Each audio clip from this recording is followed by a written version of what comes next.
Yokozuna felt nervous the day of the casket match. After what happened at the 1993 Survivor Series, he was convinced that The Undertaker was the Grim Reaper himself. The massive superstar made sure his American spokesman, Jim Cornette, gave interviews that reflected a forceful and confident attitude. No one knew of Yokozuna's concerns. Yokozuna sat in the locker room listening to his manager, Mr. Fuji, and Jim Cornette. "No one can defeat you," Mr. Fuji assured him. "You weigh over 560 pounds. Crush him with Banzai Splash quickly. No one ever survived that." Yokozuna felt confident as he entered the ring. No fear. Then the lights went out, and The Undertaker appeared at ringside with his manager, Paul Bearer, and a massive dong. I added that part. Next to a huge casket made specifically for Yokozuna by The Undertaker himself. It was wheeled to ringside. Lost my place there. Yokozuna attacked without warning! Really, how does Yokozuna sneak up on you? He's really spry for a 507,000 whatever. He's a big fucking guy. You seen this guy? My God. I saw this one time. It was probably more than one time.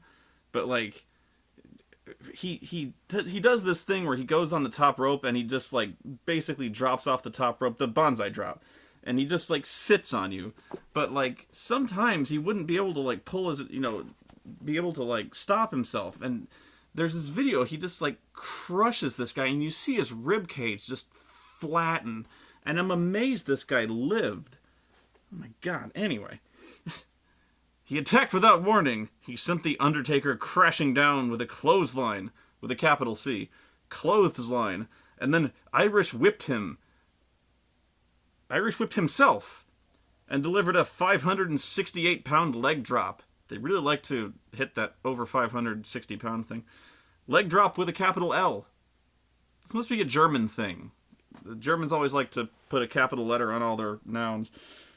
Next came a crushing abdominal splash. Capital letters on both of those. Then he dragged The Undertaker to the corner. But corner is not capitalized. It's only the moves. The moves are capitalized, okay?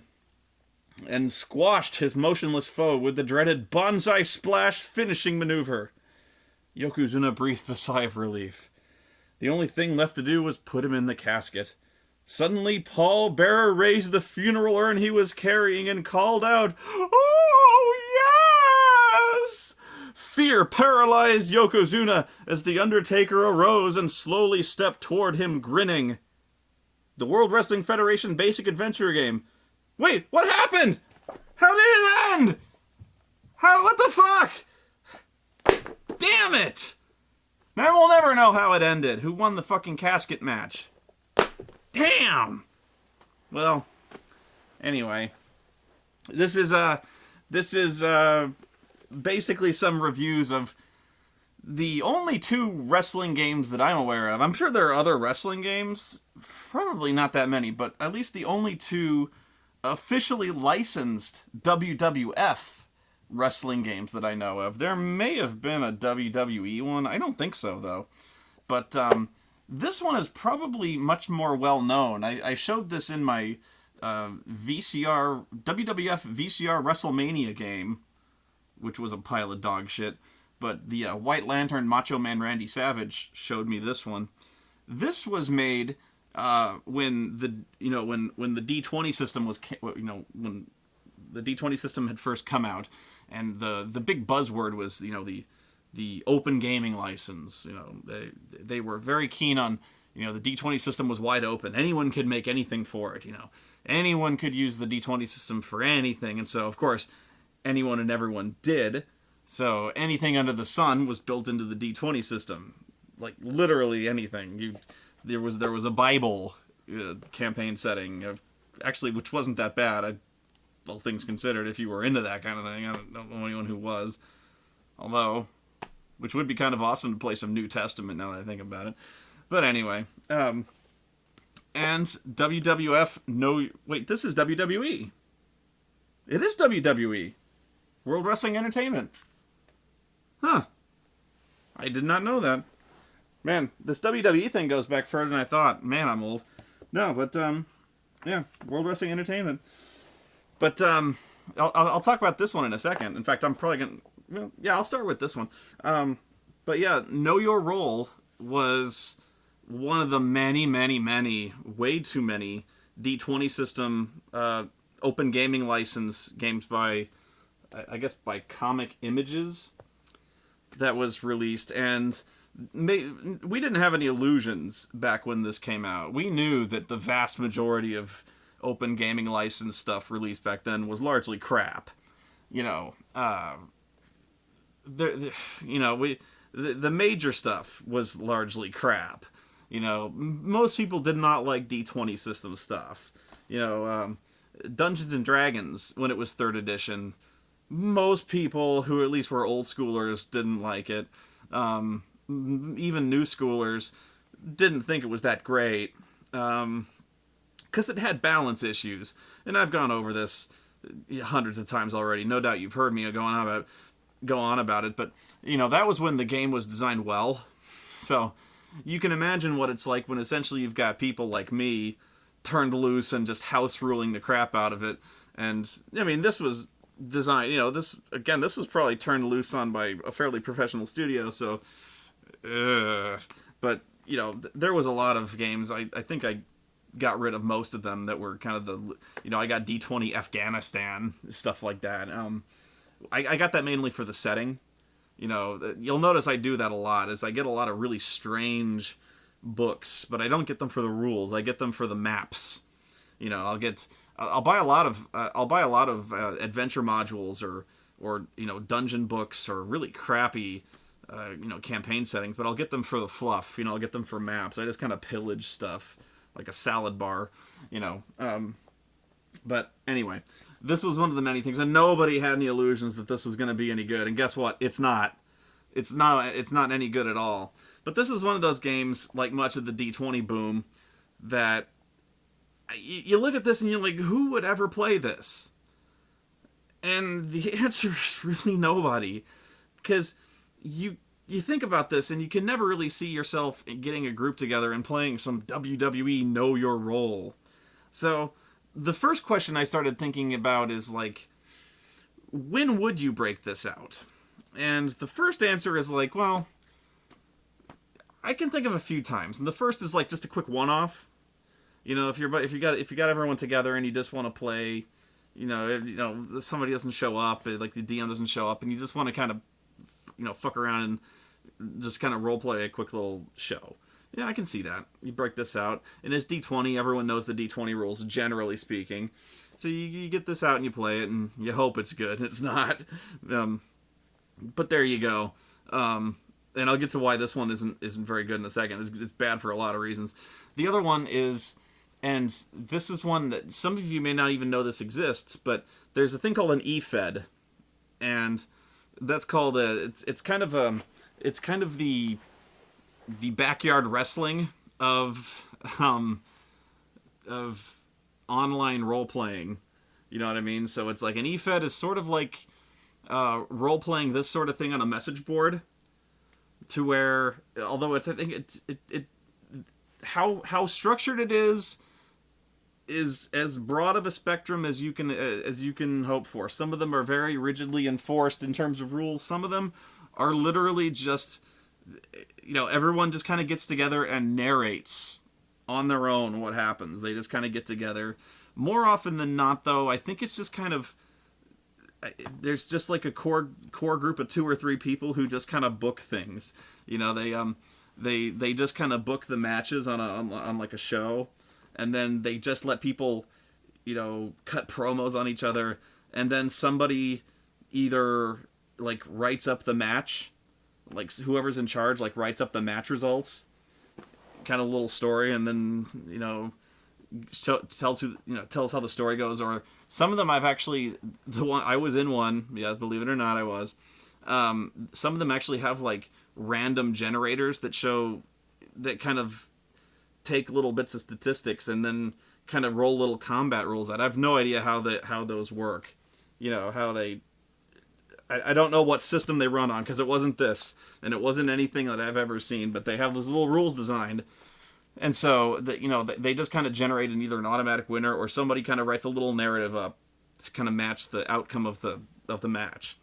And yeah, so the problem with those is, and it actually is the same problem with a lot of LARPing, is that a lot of people are displeased with their position in the EFED. And I started to realize it's because it's very political. This is my Macho Man hat, and it's too small for my gigantic melon head. It's the same thing with a lot of LARPing, is that that it's kind of run by a core group of friends, and if you're not in that core group, you kind of don't matter unless you become. You kind of don't matter. You're just kind of a supporting player. And then I started to realize that's like LARPing, and then I started to realize that's a lot like wrestling in general, isn't it? If you're not kind of buddy with Triple H or the McMahons, you're kind of held down. So I was like, EFEDs are kind of a microcosm of the real wrestling. It's not that far off. So I started to kind of admire EFEDs for as fucked up and as unbalanced and as kind of petty and childish as they are. Or at least the one I was in, very briefly. It wasn't long. I was just kind of fooling around. But actually, I will tell you the short funny story of the two characters I played in that one, which, yeah. Anyway, it was almost like a reverse psychology thing in this EFED. The first character I started off playing was, I was actually trying to make like kind of a, fuck this hat. I was actually trying to make like a competitive character. And so I wanted to make some guy who was kind of like a hardcore character, I think. And so I made a guy who was kind of like, I don't know what I was thinking. I was trying to go for a guy like Raven. Kind of a cult of personality type guy. Not like CM Punk, more like Raven, who kind of surrounded himself. He was like my guy was like a coward who surrounded himself with people, who was kind of passing judgment on people. He was very, he was considered everyone else to be, pathetic and not quite sinners, but like he saw weakness in everybody, and he was just like, you're pathetic, you're wrong. He was morally judging everybody, and so it was kind of a mixture of like right to censor, but not quite, it was, whatever. So the problem is, as soon as I about like a month after I started doing this thing, SmackDown started promoting a character named Mordecai, and Mordecai was like my character cranked up to 11. And I was so horrified by what my character might become, I dumped him immediately. I was like, oh my god, I made Mordecai. No. So yeah, my first character was Mordecai. At least I can say I came up with Mordecai first, so it's my fault. If in case somebody from the WWE was watching, blame me for that. I am Mordecai. I always called him Mordecai. I don't know why. But yeah, my second guy was I think I ripped this character off as well, but I did it without knowing it. You'll notice I do that a lot too. The second character, I wanted to make a guy who never won. So basically, I made a guy. Oh no, I had three characters. I wanted to make a bad guy who I always like playing villains, so I wanted to make a character who called himself everybody's hero. So he was always a character who was sticking his nose in everybody's business, trying to help out everybody. The only problem was he was always really unwelcome. So he was always like, he was always helping out the wrong side, So he was always being very judgmental. If he ever perceived somebody was disrespecting somebody else, he would always, challenge that person to a fight. Or, if he perceived somebody was being bullied by somebody else, he was being the hero. He's like, don't worry, I'm everybody's hero. And so he'd stick his head in. And so it was really not a very good gimmick. And so he didn't last very long anyway. But it was actually a lot of fun to play, because it played really well on the message board. But it was kind of a silly gimmick, and he didn't really go anywhere. He was a lot better in terms of like kind of a manager role. But anyway, I didn't like him nearly as much either. So the third guy I wanted to do was I wanted to make a character who always lost. I wanted to make the ultimate jobber. So basically what I wanted to do was, I always liked in wrestling shows, whenever somebody was backstage, or I always liked when somebody, like, the bad guy wants to get his championship belt and, like, run off, or when, you know, the guy picks up the timekeeper and throws him off to get, like, the ring bell and hit somebody. There's almost always some guy who gets, like, pushed out of the way, or, you know, some guy who gets bullied and, like, choke slammed, like a camera guy or something like that. I always wanted to have, like, a guy who's, like, cleaning up the ring, or a guy who's setting up the ring. And so I always wanted there to be a guy who's, like, I wanted a character who, for some reason, during every show, would just get fixated on, or, like, for some reason, just get oddly picked on by one of the bad guys every show. So I wanted to make a guy called what was he? That the crowd would just all of a sudden, like, really start liking this guy. So so he was just like the ring guy, you know, the ring crew guy. So he didn't have a name. He was just the ring crew guy, you know. So he was just a guy setting up the ring. So you know, for some reason, one of the heels would lose, and he'd get really frustrated, and he'd start, you know, beating the shit out of, you know, he'd just go psycho, and he'd start, you know, he'd choke slam the ref, and, you know, my guy would be just around, and he'd start cleaning the mat up, and the guy would, he's like, I can't fucking stand it. He'd run back in there, you know, my guy's kind of helping the guy, and he'd flip and, like, beat the shit out of my guy, but, you know, he'd just start raining chair shots on my guy, and, you know, so that was the guy. He kind of gets sympathy on this guy, until finally the general manager was like, you know, he, for some reason, would book my guy in a match with this other guy. Yeah, and so, like, my guy's not a wrestler, and so I'm like, you know, I'm cutting a promo, because, like, the interviewer's, like, sticking a mic in my face, and he's like, you know, how do you feel that you're now in a match with you know, fucking Greystoke the Destroyer or whatever? And I'm like, I can't, I'm not a wrestler. I don't want to, I don't want to do this. So, you know, because in the WWF, you know, if you work in the WWF, contractually you are obligated to wrestle anybody if the management says so. You know, of course you are. Whether you be a management, or a retired legend, a referee, or a ring crew guy. I wish I could remember what I called him. It wasn't ring crew guy. It was,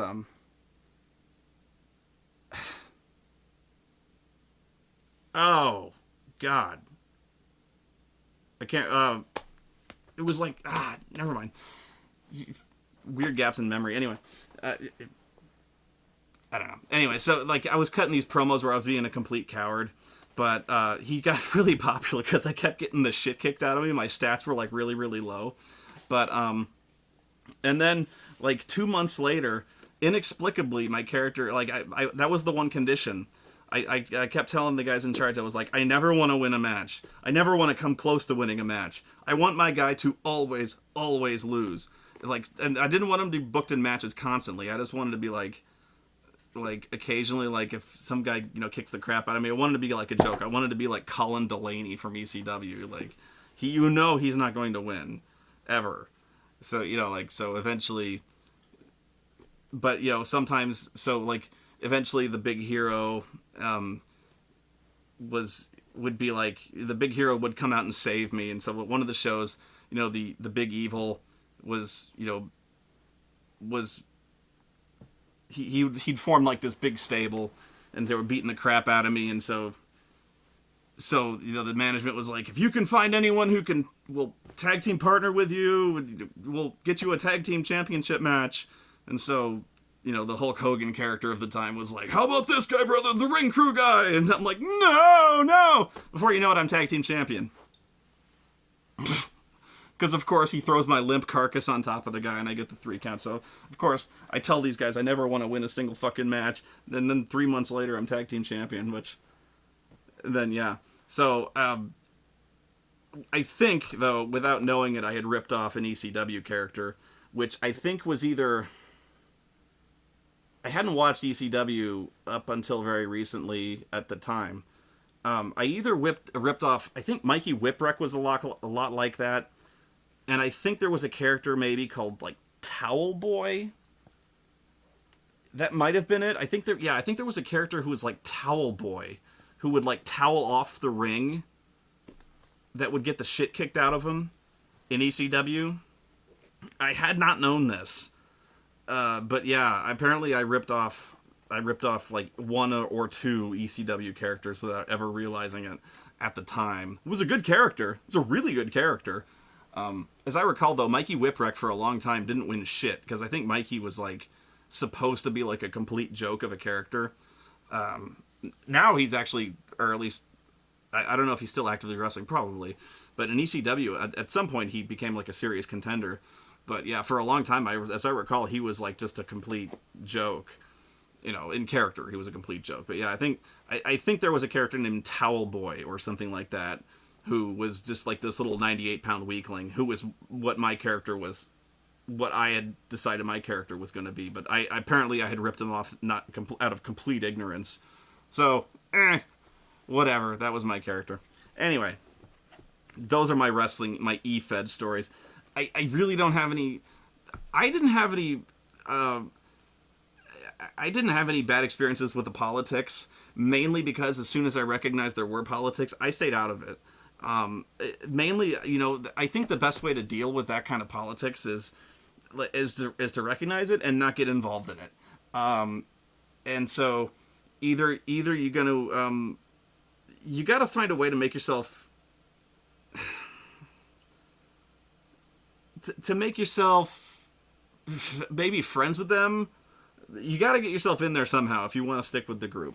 But it's really tough to do because otherwise it's kind of a social dynamic thing, I don't know. I just found a way that made them laugh. And, I kind of do that. So when I told them, maybe it was just a way where I was being very selfless. I gave them a character that was completely unselfish, where I was like, I always want to lose. Whatever happens, I want to lose. So maybe they kind of respected that or something like that. I was like, I wasn't always clamoring for title shots or something like that. I wasn't always like, my character is the best. My character is the Undertaker. My character is Mordecai. My character is surrounded by loyal sycophants and stuff like that. My character is the big evil. I was like, no, my character's a pussy.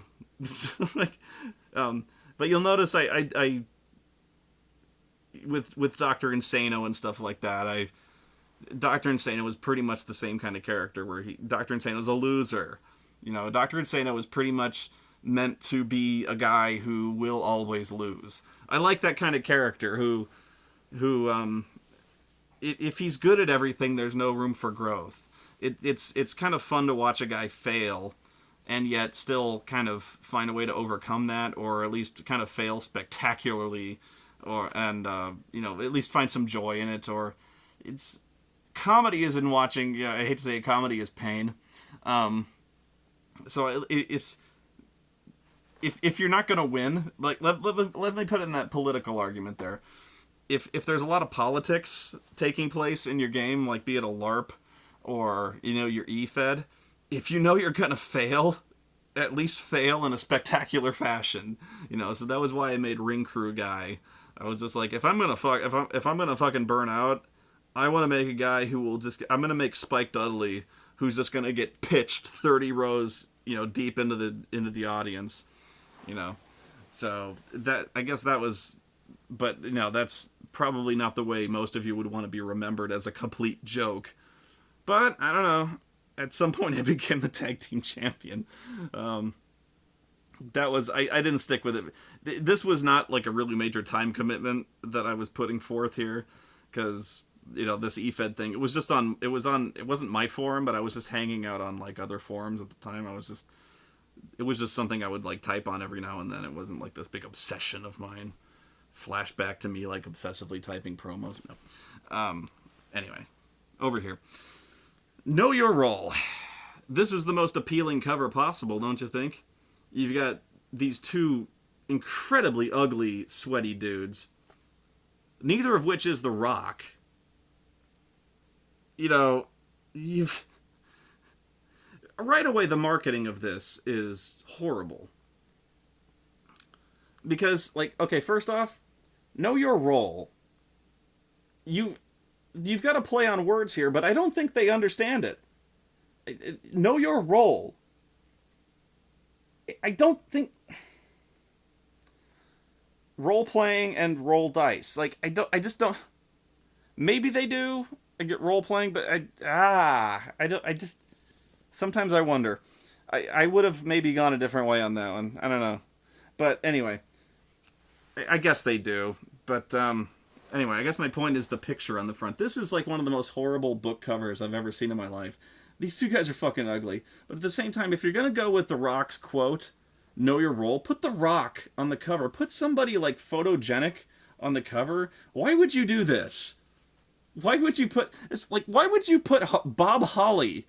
Why would you put fucking Sparky Plug front and center, grimacing in fucking agony, covered in fucking flop sweat with his big fucking teeth? Right on. Why? Why would you do this? This is not good. You want to put somebody that'll sell books. You know, like, put a major star on this. Like, okay, you could put Kurt Angle on this, but, like, put Kurt Angle doing his, woo! This. Put, like, The Rock, Stone Cold Steve Austin, Triple H, I guess. He's on the back, but, Shawn Michaels, Bret Hart. I can do Bret Hart because they mentioned Bret Hart in this several times. Ric Flair. They mentioned Ric Flair. Any one of the number of guys in here that are more fucking photogenic than... They got better pictures in here. But, like... This, Edge... They got Edge in here, but what the fuck? Bob Holly? And I think what kills me is they got characters. They got statted characters in the back of the book here. And I don't think Hardcore Holly is among them. No. Yeah, Hardcore Holly is not among the characters listed in the back of this book. So this guy is not in the game. At least not statted in this game. But Great Cthulhu is. No. So at first I was dubious about this game. No shit, right? So, but like, I'm thinking like, well, God, D20 wrestling. I don't know. So I'm thinking, when would you ever play this? Well, on one-offs. Would you ever do this on an eFed? I don't know. Well, D20 system is kind of a miniatures combat game. Right? Because D20 was meant originally to kind of transition from AD&D, which was kind of a more abstract kind of thinking game. It wasn't really suited for tabletop miniatures combat. Nothing as precise as all that. Whereas the D20 system was meant to kind of make it a lot more visual and a lot more precise in terms of taking it to miniatures and putting them on a square grid to where you move them around, and so it's a lot more exact. There's no ambiguity where you're moving the figures, where you're facing, and range combat and shit like that. It makes it a miniatures war game, essentially. So I'm like, okay, well, could you translate this to where you're running like an actual eFed? Could you run this to where it's a lot more precise? Like, how would this translate to an actual wrestling match? Because it's a D20 system is good for fighting. It's a combat. It's basically a combat-oriented role-playing game system. It's a lot more slanted towards combat than role-playing. Let's put it that way. It's not skill-based, really. It's where it's really flawed is skills. Combat, that's where it's at. Does it do this well at all? No. Because, that whole thing I told you where it's got, like, speed, in D&D 3rd edition, humans have a speed rating of, like, 30, meaning they can move 30 feet every round. So you've got this grid, and then, each grid is 5 feet, 5 by 5 feet, and you can move your characters that much, and is that in this? No, because, your ring is obviously kind of a standard size, and so what's the point of movement? What's the point of having 30 feet movement in the wrestling? Well, there's no point in that. So already you've reached a fundamental flaw in having a D20 system combat thing. So now you've got another problem in that, well, how do the skills work? If you're familiar with the D20 system at all, you've got this. When you've got skills, you've got to choose a class. And you're like, oh boy, a class. Well, here's where we go with the classes. And actually, the classes make a little bit of sense. Here they are. And this is actually my problem with D20 Modern. The classes in D20 Modern, it's actually not a bad game, but the classes don't make any sense to me. Anyway, multi-class characters. Yeah, right. Aerial Superstar. Okay, High Flyer. Blazing Speed. Power Superstars. Okay. Rough Superstars, as in examples examples of rough superstars. Danny Basham. Doug Basham. Booker T. Bubba Dudley. Devon Dudley. Spike Dudley. Mick Foley. Hardcore Holly. John Bradshaw Layfield. Rosie. Tyson Tomko. Rosie from 3 Minute Warning. Wow. That's going back. Rosie. Savvy Superstar. Basically, this is the intelligence-based wrestler. Which is the... No, I'm sorry, no. Savvy is the charisma-based wrestler. I think. Most of them are highly proficient superstars in addition to be clever and wily. That's what makes them so dangerous.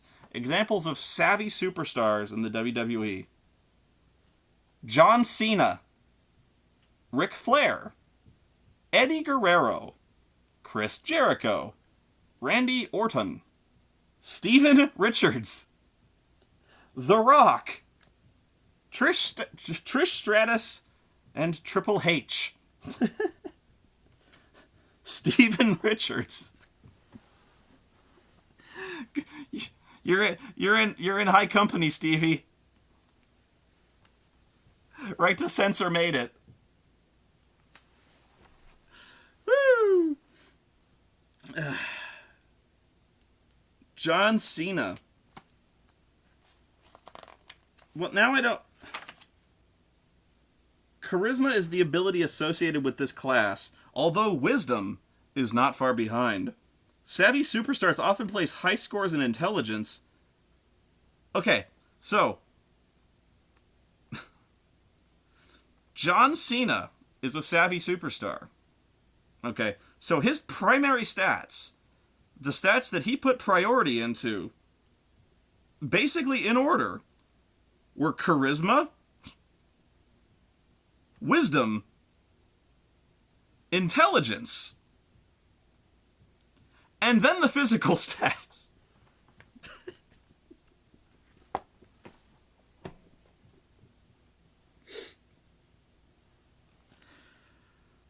Because John Cena's not known for his strength at all. No. He's known for his great wisdom. His great intelligence, too. Oh my god. He's... Charisma, sure. Okay. Although... But his wisdom... The sage Dalai Lama-like wisdom of John Cena. I'm sure people from all around come to listen to sermons from John Cena. The basic thugonomics. You know... Word life. Oh my god. Triple H, you know, oh my god. Technical superstar. Examples of technical superstars. Kurt Angle, Shelton Benjamin, Rob Conway, Rene Dupree.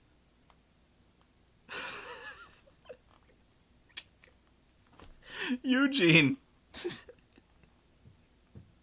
Charlie Haas. Orlando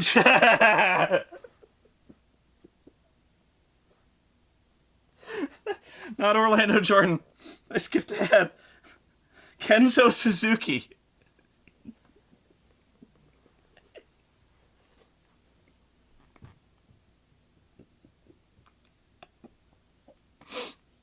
if, if if you if you didn't watch wrestling back in the day, like, man, if you've never seen Kenzo Suzuki and you may shit, you blink and you miss that guy, he sucked. Oh my god, he sucked. Technical superstar. On the level of Kurt Angle, Kenzo Suzuki, and Val Venus. The technical expert, Val Venus. Hello, ladies.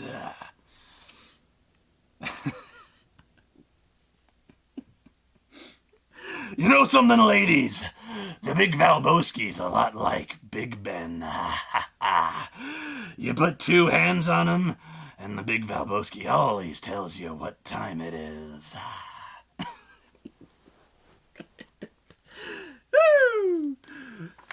Oh, Kenzo Suzuki. And manager. Because that's what I want to do. When I play Know Your Role, hey guys, yeah, DM didn't show up. What do you want to play? Well, I want to play Know Your Role. Who you want to play? Paul Heyman.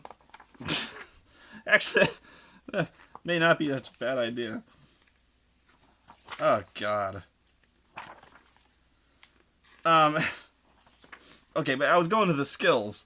Okay, so right away, this game falls apart. Because the combat shit doesn't even apply. Like, half of the combat system is movement and positioning.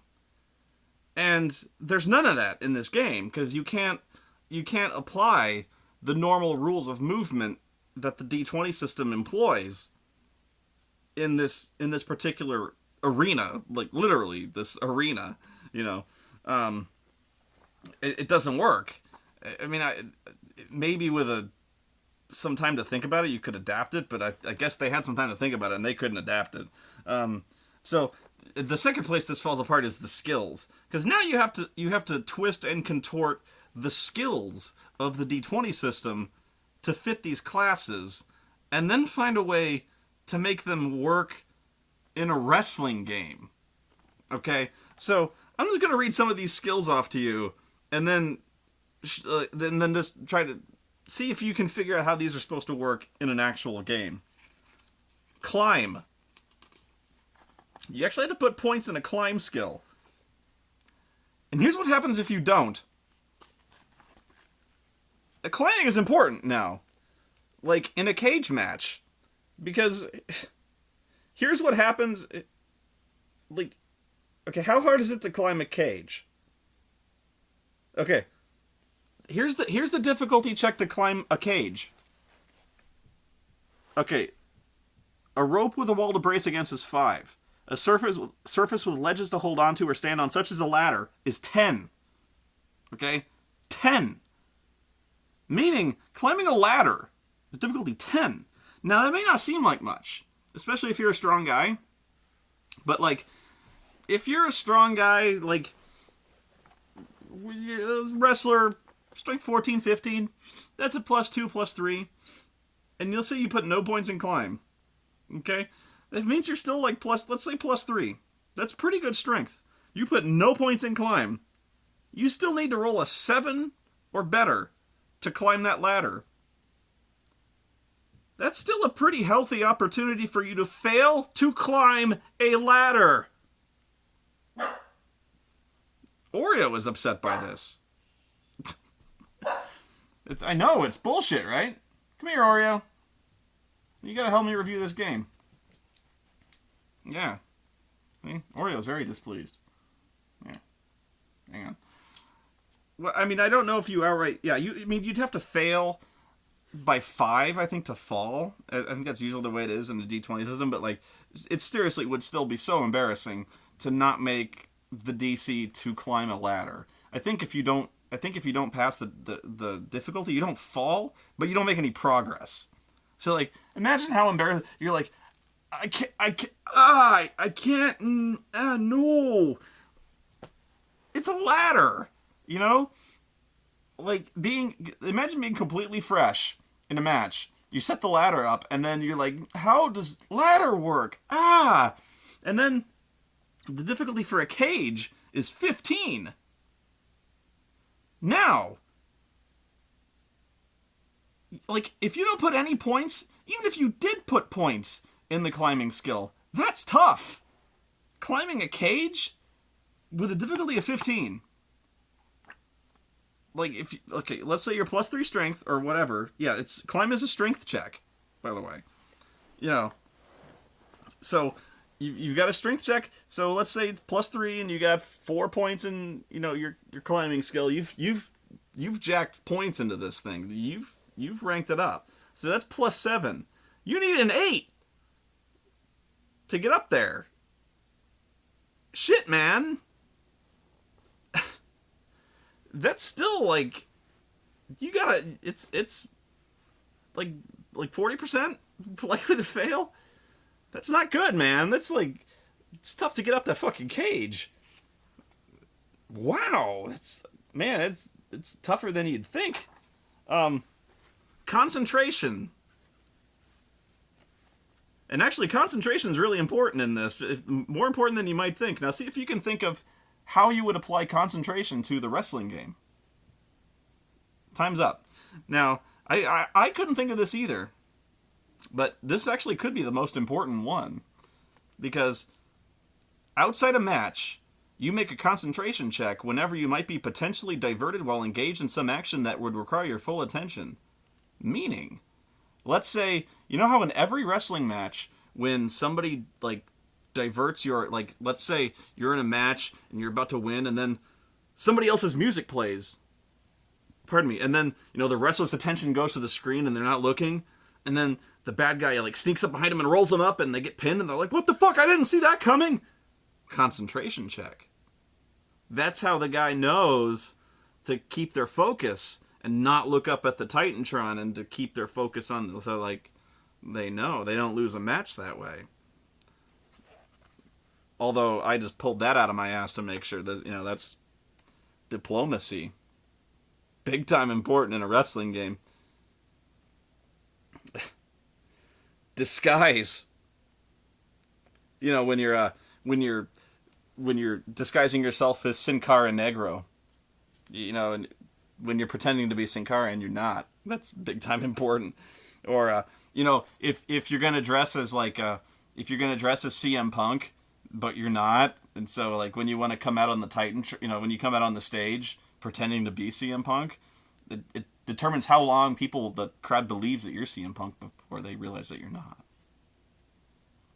That's big time important. Yeah. Escape artist. Use the skill to slip out of handcuffs, escape holding cells, and locked car trunks. Hide. Use this skill when you do not wish to be found by another character. Like Hornswoggle. He hides under the ring. Intimidate. Because wrestlers aren't intimidating. Jump!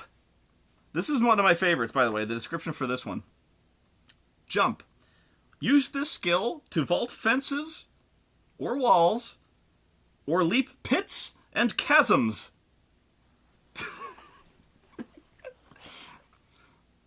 You have to do this a lot in the WWE, is vault fences, walls, or leap pits or chasms. Look out for those pits.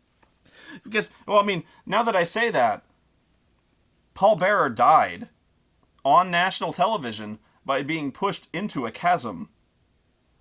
When Edge had kidnapped Paul Bearer, and then Kane pushed him into a chasm. That's one of the many times Paul Bearer died. One of the other times was when Undertaker killed him by burying him in cement. Paul Bearer's died a lot of times, but the last one was for real. That was sad. But yeah, he's been killed like 3 times now. It kind of stuck this time. Anyway, knowledge. Perform. Like dance. Like fandango. Musical instrument. Promo. Porno could be Val Venus. Singing. Or vignette. You shine in a backstage skit and can convince everybody of almost anything. That you have amnesia, that you're joining a certain faction, etc. Okay. Sense motive. This is a fascinating game all of a sudden. Use this skill to tell when somebody is bluffing or lying to you, because the WWE is all about subtlety and intrigue. Like, it's me, Austin! By the way, this is, I'll get into the major unbalance of this game in a second, but this is actually sleight of hand. Now, I know you're laughing about this one already. Like, what the fuck is the use of sleight of hand? Sleight of hand is the most important skill in the game. I am not shitting you. If you play this game, get sleight of hand. Max that shit out. Dead serious. Dead serious. Speak language. You gotta understand what Tajiri's saying. Treat injury. Well, you know. Speed up your own recovery or help another character shake off stun effects. So like when somebody else has been cranked over the head with a chair, you gotta help. Hey, wake up. That's literally what this skill is. Just like, wake up, dude. Tumble, which is not the same as jumping. Tumbling is not the same as jumping a chasm. Tumbling is diving, rolling, somersaulting, flipping, and executing other types of gymnastic moves. Now, if you have both, you could tumble over a chasm, but that's a synergy. That's a synergy bonus, which is a D20 system thing. I'm not even going to get into the feats, which, among the many feats are, the titles are the best part of them, like Can of Whoop-Ass, Crafty, Extra Finisher, because why not, Heat Machine, Intestinal Fortitude, which I think they cheapened out on instead of Testicular Fortitude, Master of the Hold, Moveset, Quicker Than a Hiccup, Spectacular Entrance. Wait. You have a very impressive ring entrance that brings the fans off their feet in anticipation. Elaborate, exciting entrances such as those of The Undertaker, Triple H, John Cena. His entrance is not spectacular, really. Whatever. Tenacious. Testicular Fortitude! You have the guts to fight off blows that would knock an average superstar for a loop. Okay. I was wrong. I apologize. To know your role. Okay. So, the way this works is really just like... Honestly, it's just... Kenzo Suzuki. They use Kenzo Suzuki against Rey Mysterio. Fatal 4-Way.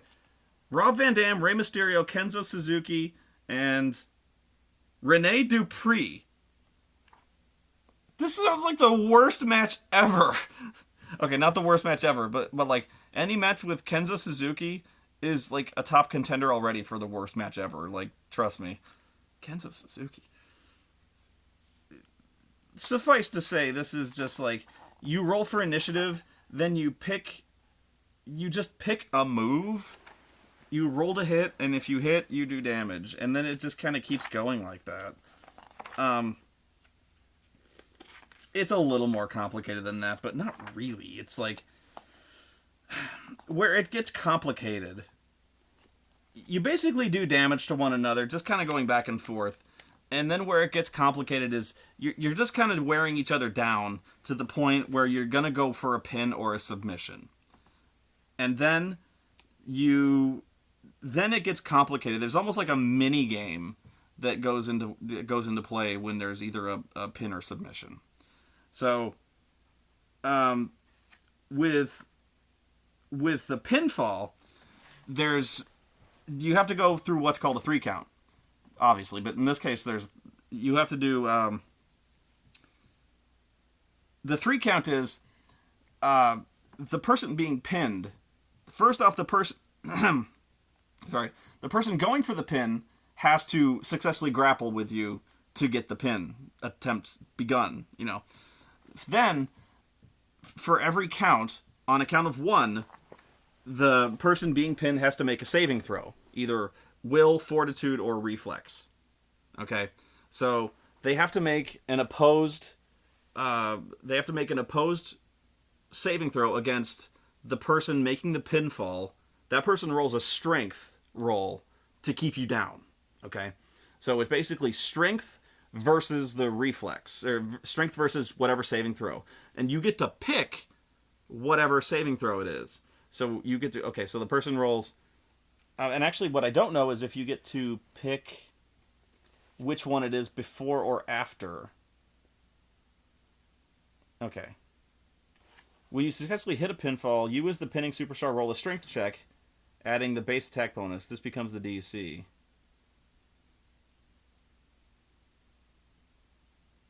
Okay. Okay. Alright, so that actually makes it a little more strategic. So the person making the pinfall rolls their strength check and makes so let's say I get a 23 on my strength check. Now that I know that, the person getting pinned can choose either reflex, will, or fortitude, and they have to make that saving throw to either beat or to beat that number. If I succeed, I kick out, and the pinfall's over. If I fail, that count succeeds, and we go to the next one. And that person rolls again, and I choose another saving throw to make. The catch is, I cannot choose the same one. I have to choose from one of the other 2 remaining saving throws. So if I chose reflex, I can never choose reflex again. I have to choose between fortitude or will. So the strategy there is I have to save my good saves for the good rolls that the aggressive player makes, if that makes sense. So, you know what I mean? The problem is, the problems there come in a few ways. Natural 20 always succeeds. So the person holding, the person making the pin cover, if he rolls a 20, holds you down. And that person, the person getting pinned does not get a roll then. The person can always kick out on a roll of 20. So there's always that. Oreo's freaking out. So there's always the chance you're going to get screwed. So if you get screwed on your good roll, you're kind of fucked. So I guess there's always that random chance, and I guess that kind of goes in with just, the dice can always fuck you, but it's kind of unsatisfying from a wrestling point of view, and like you're in a really big match and you just kind of like, oops, I botched, whatever. I guess it ends in a body slam. Whatever. Oreo. He's like, wrestling's boring. But where it gets funny, however, is the pinfalls I was talking about only go this way, assuming everyone's playing fair. But not everyone plays fair in a wrestling match. There's always a babyface and a heel. Not always, but almost always. So now let's assume somebody's cheating, which is going to happen. Okay, so let's say I'm cheating now. So then what the player can do is, if I'm doing something illegal, let's say I'm holding the tights, which is something that happens in a wrestling match. You pull the trunks up and give them a wedgie or something like that, and that's illegal. That gives me more leverage, and that makes it easier for me to pin you. Or I put my feet on the ropes, which allegedly gives me more leverage. It makes it easier for me to pin you. So what that does is, where is that? Let's see. Pinfall. Okay. You spend an endurance point to, okay, yeah. Okay. The one thing you can do is you can spend an endurance point to hook the leg for an automatic one count. They don't get a save. So you have to spend an endurance point if you still have one to do that. So if you have one, you're always going to do that. It's immediate one. If you want to cheat, you can make a sleight of hand roll to secretly cheat without the referee noticing. If you succeed in this, this is another automatic count. Here's the thing. The DC for this is 15. This is why you always want to have, I believe sleight of hand is dexterity. It's either that or charisma. It's dexterity. This is why you want to be a dexterous heel.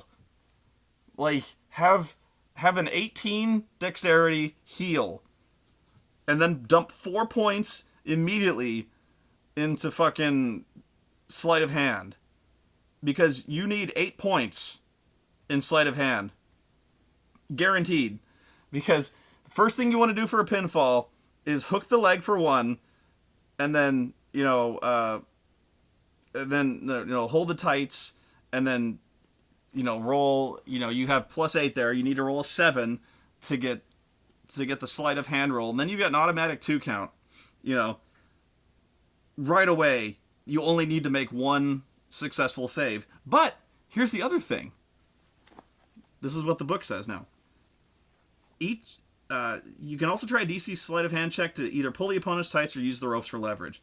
Each successful check also reduces the pin count by 1. Anytime you fail such a check, however, the referee catches you, stops the count immediately, and ends the pin attempt.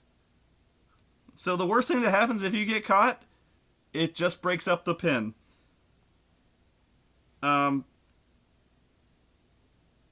In any case, the target has always at least 1 chance to escape.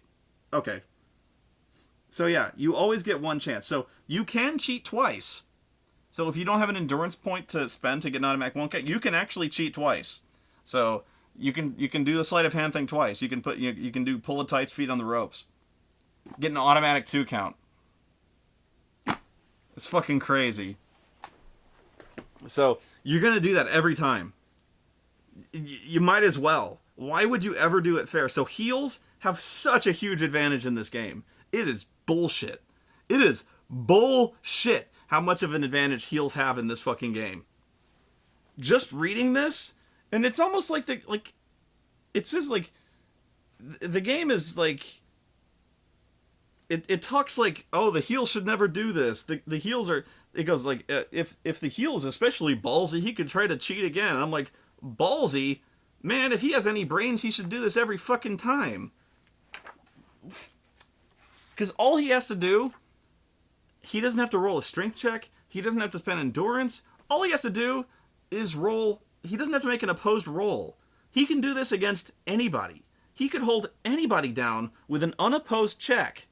So, like, if I'm fighting fucking Big Show, I'm fighting fucking Goldberg, doesn't matter who, I'm making a DC 15 unopposed roll. 2 of them, potentially. I could hold anybody down for a 2 count. And all I have to do after that is make 1 successful opposed roll. Just 1. And hope you have a bad roll. Just 1.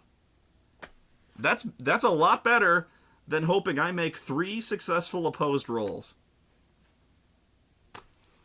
Now, the thing is, like, if your DM is worth a crap, or, your game master, I always say DM. If your DM is worth a crap, and you keep winning matches like that, yeah, then you could probably have the general manager, like, do something about it. You keep cheating, maybe no disqualification match, or, have some kind of outside enforcer referee or something like that, or, your DM could do something about that, but, like, in the rules, there is nothing stopping you from just abusing the shit out of this.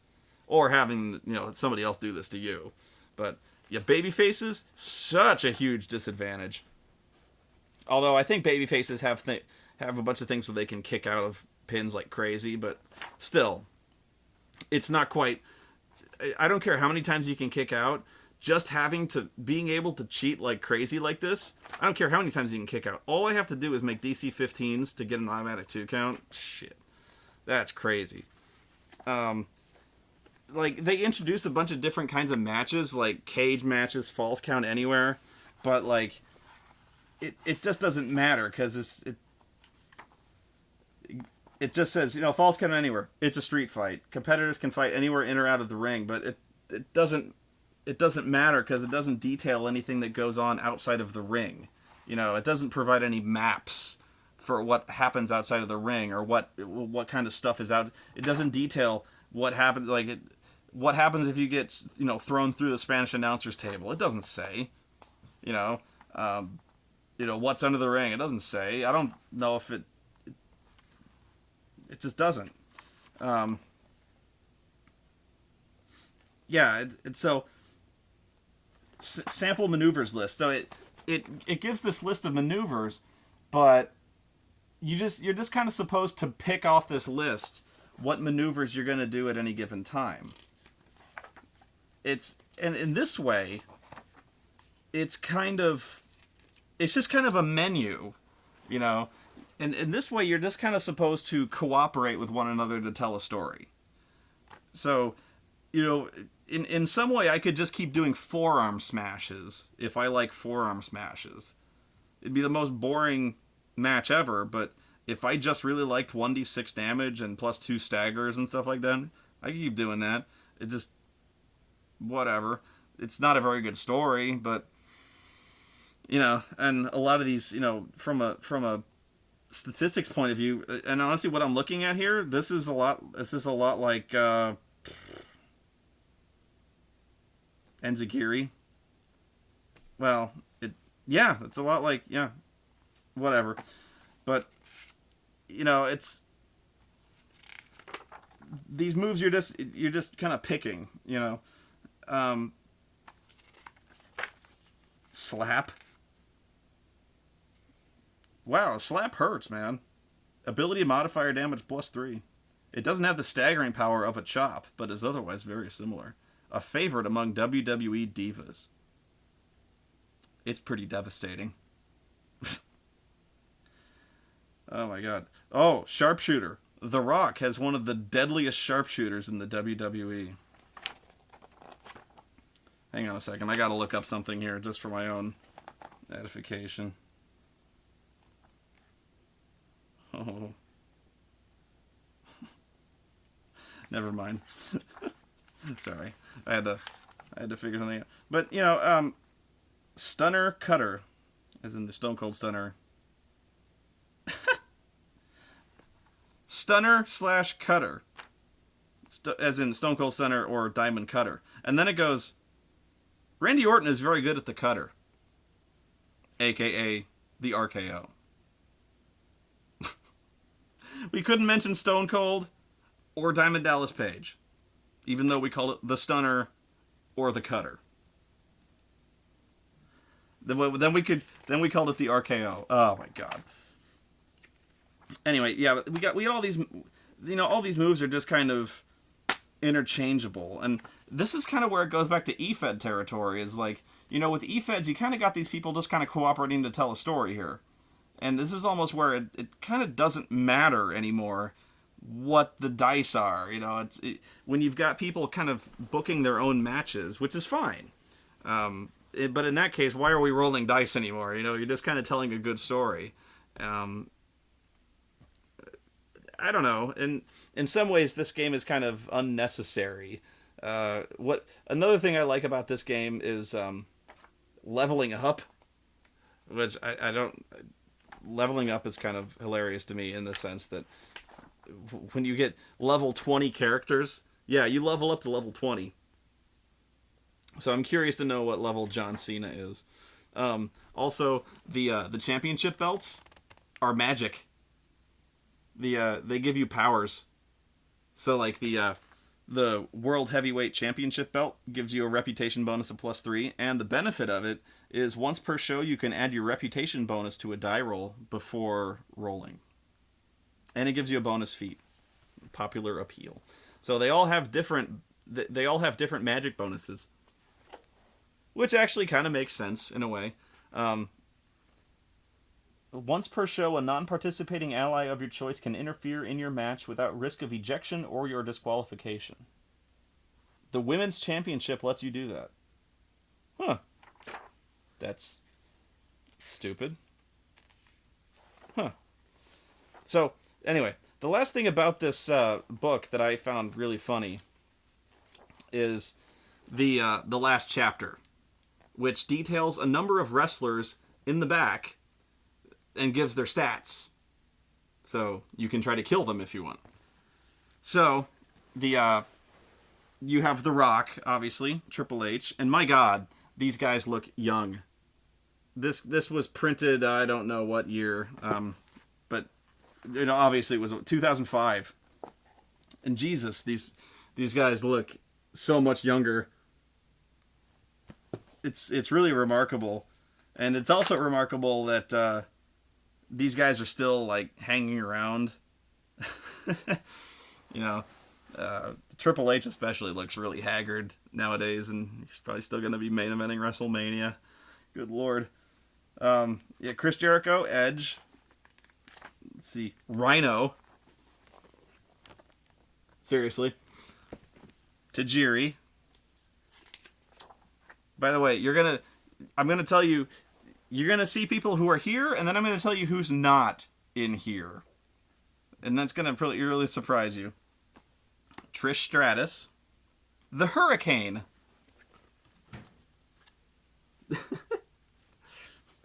Okay. Jonathan Coachman.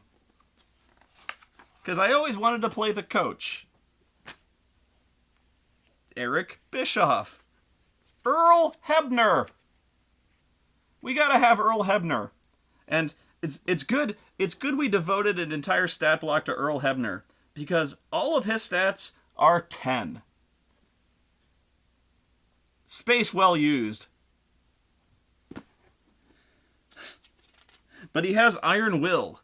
He has the feat Iron Will.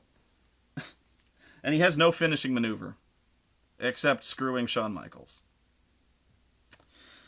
Eric Bischoff, The Undertaker. Oh, and The Undertaker's stat block is really fascinating as well, because he has a strength of 21! In D&D rules, his strength is 21! Now let me go look and see, according to this particular game, what 21 amounts to in terms of deadlifting. Does it even break that down for you? I have to know. Know your role. Abilities. Weight class. 10? 21 strength for The Undertaker.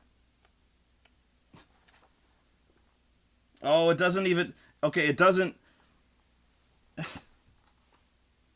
Okay, it doesn't tell you... Normally it would tell you like how much you could lift with a strength of 21, but hang on. I'm going to find a D&D book and tell you how much that would let you lift ordinarily. Oh, I don't have a 3rd edition book back here because 3rd edition sucks. Damn. Hang on. Oh, Pathfinder's close enough.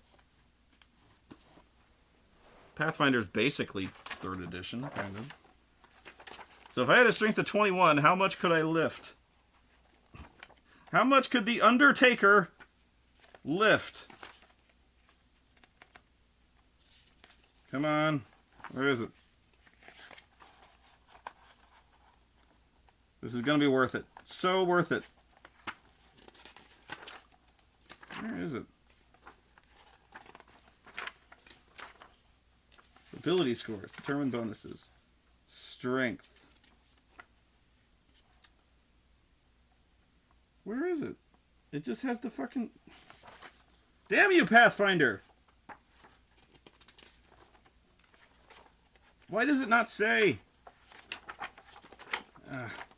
Supposedly this is... I stuck up for you, stupid game. You know what it did is it put it all in like a different chapter. Ugh. Additional rules. Fuck. I know. I've completely blown this whole gag. Motherfucker. Ugh. Damn. There we go. Carrying capacity. Finally. 21. A light load for the Undertaker. Something he could carry around comfortably. 153 pounds. Medium load, 306. And the most he could carry, moving around, is 460 pounds. This is awesome. Yeah. So Undertaker has a strength of 21. And what else does he have? He has a constitution of 20. In AD&D, he could almost regenerate. Although he is the dead man. So that was totally worth it. Dude has a strength of 21. The 20 is how he can sit up after the most insane punishment. Let's see. He has concentration of 15. Intimidate plus 20. That's because of his dong. You know, dong. Dong. You really cannot underestimate the power of the Undertaker's dong. It's massive. It's really terrifying, the Undertaker's dong. Anyway. He's got the talents Badass and Big Badass. He's got both badass talents. Oh my god. His moveset is Big Boot. Dragon Sleeper, which he doesn't use anymore. Flying Clothesline, which he only does once a year. And I don't even know if he'll do it this year. Dude's getting on, man. Well, the dude's not getting on. He's on. Man, I don't know about this year, man. Him and Brock. I've been saying he should have retired at 20-0. Like, yikes. Old school forearm smash. Soup bone punches. Kurt Angle. Eddie Guerrero. Big Show. What's his strength? 24? Oh my god! 24? Oh, fuck it. 24. Okay, you win, sir. Bubba Dudley, Devon Dudley, and then Tori Wilson. For some reason, when I first saw this game, I laughed my ass off when I saw Tori Wilson in here. Because her charisma is 18. I didn't laugh nearly as much as I saw this guy. I think just because I braced myself for it again. But if you've seen Tori Wilson, she's an attractive lady. But her charisma is not 18, sir. It just is not. And then there's Paul Heyman and Teddy Long. And that's it. You know who we didn't see in there? And that's a long list. I don't know. Stone Cold Steve Austin. Chris Benoit. Now, I say that unironically, considering that they actually use Chris Benoit as an example in virtually every single example that mentions technical wrestling in here. So, like, every time they mention, like, a submission hold, they mention Chris Benoit. And this was before the whole thing, obviously, so don't get started on me. But I was really expecting to see Chris Benoit in here. And yet, we have room for Earl Hebner and Tori Wilson and the Hurricane and... Who else did we have in here? Did we have Bob Holly? Bischoff. Bischoff, I don't mind. He'll have to beat the shit out of Rhino. Tajiri. Coach! Yeah, the Coach. I was always wondering about him. But, like, the gaps in this game are just... Why no Kenzo Suzuki? I ask you. Because, you know, the Un-Americans, they made such a big deal of... Why not the Bashams? Please. Why did we not include why not the Gemini? No Steven Richards. You know, the thing is, this is where, you could say what you want about the combat or the bad skill system or whatever, but I think where they really failed on this game is the fact that I think all that we really wanted from this particular game was to see stat blocks of the wrestlers. So if we wanted to, let's say that we were going to do the WrestleMania card, right? For that year. So like if we were going to run down the fucking WrestleMania card of of this particular of the year that was mentioned on this other book, what if we just did a thing where we went down, Undertaker and Yokozuna or something like that, and we just role played that match out and got those characters out. I would expect in this book to have just basically a book of all the wrestler stat blocks listed out. I would like that. The game could be a pile of shit, but I would like to see a book with all the stat blocks listed out. That would be kind of cool. And yet they just have like kind of not even a half-assed, like a quarter-ass list of a really strange selection of wrestlers laid out. And I'm just like, I don't get it. Like, okay, Big Show and Triple H, and then Coach. And then Tori Wilson. And I'm just like, it seems like a really scattershot collection of character. Man, I just didn't understand it. And they're not even all main eventers. Like, if you were going to pick, like, if you were going to pick a small selection of them, I would think you would pick all main eventers or even, like, the major players. No John Cena. No, maybe John Cena was not as big as he is. Like, maybe he had just started at the time this maybe he was just getting started and he wasn't quite the John Cena he is now. But like, there's a lot of major stars that were going around at the time, and they're not in here. No Randy Orton. Really kind of remarkable. No Vince McMahon. If you're gonna put like management characters in there, or valets and stuff like that, where's Vince? Shane, Kane. I don't know, like, but yeah. So this game is really more remarkable in what it leaves out than what it brings in. This game is not good.